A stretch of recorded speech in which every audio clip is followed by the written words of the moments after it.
My village name is Chork.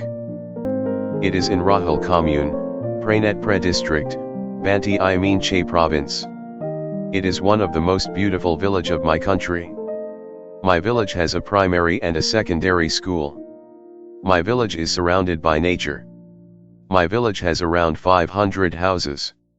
Its total population is around 7,000. In my village, most of the villagers are farmers and they are very hard-working. The people of my village are very simple and brave. Most of them are farmers. They grow different fruits and crops at their farms. Walnuts, apples, apricots, and cherries are famous fruits of our village. They are not rich but very kind-hearted. My village is an ideal village.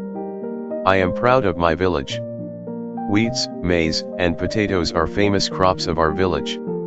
It has a small beautiful bazaar where organic foods are available.